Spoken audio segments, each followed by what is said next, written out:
எப்படி எப்படியா அம்மா சிரித்த பூரத்தை எரித்த நாயகி அம்மா சிரித்த பூரத்தை எரித்த நாயகி அந்த சிம்மரதத்தில சத்திசாரா பரி சாமுண்டி ஈஸ்வரி நித்தம்மா நின்றிட சிங்காராமா ஓடி வந்தா தந்தான தான தந்தான தின தான தானே தந்தான தான தான தின தான தானே அவ கருத்த சடையும் கைகபாலம்மா யமா கருத்த சடையும் கைகபாலம்மா அந்த கஞ்சுளி ஆடையும் கப்பரை ஆடையும் கைப்பீடித்திட கபாலம் ஏந்திய கனகத்தில ஓடி வரா அங்காளியாயா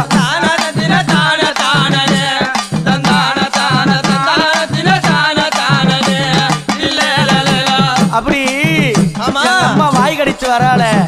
எத்த கடித்து வரா தெரியும் என்ன கடிச்சு வரா அந்த பிரம்ம சிரத்தை கிள்ளி கபாலம்மா ஆக்கி அந்த பிரம்ம சிரத்தை